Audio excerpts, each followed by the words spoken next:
Programang ito ay rated SPG. Striktong patnubay at gabay ng magulang ang kailangan. Maaaring may masiselang tema, lengguwahe, karahasan, sexual, horror o droga na hindi angkop sa mga bata. Mga kapamilya, welcome back. At narito ang mga dapat nating abangan sa FPJ's Batang Quiapo. Nagingit-ngit sa galit si Roberto matapos siyang matakasan ni Santino na tangay ang kanyang anak na si Erica.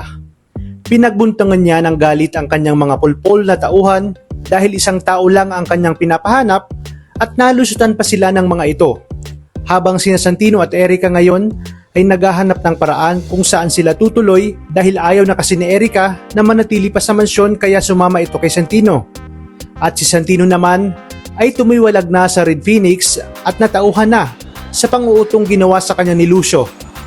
Sinabi niya sa kanyang sarili na malaki ang kanyang pagsisisi dahil hinayaan niyang bilugin ang kanyang ulo ni Lucio at hindi siya papayag na hindi makapaghiganti dahil si Miguelito umano ang pumatay sa kanyang kuya David at si Roberto naman ang nag-utos para patayin ang kanyang kuya Tanggol.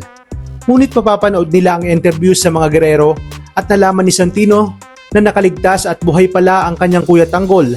Kahit papaano ay nabuhayan siya ng loob at sinabi niya kay Erica na kinakailangan niyang mahanap at makausap ang kanyang kuya Tanggol para humingi ng tawad at maipaliwanag ang lahat kung bakit niya nagawa yun dahil sa utos ni Mayor Roberto.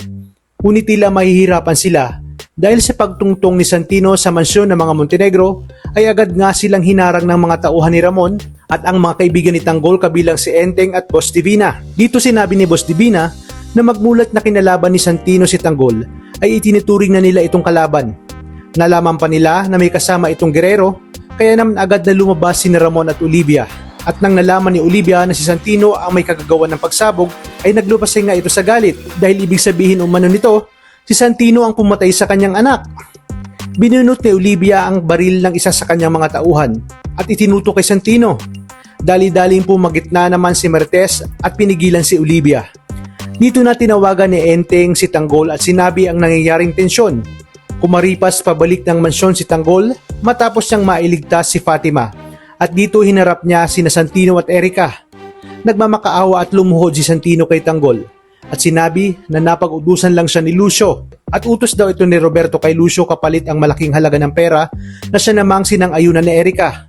Kaya ngayon ay handa daw makulong itong si Santino para pagsisihan ang kanyang kasalanan basta't kasama niya sina Lucio at Mayor Roberto. Handa umano siyang tumistigo at isiwalat ang lahat ng baho ng mga gerero.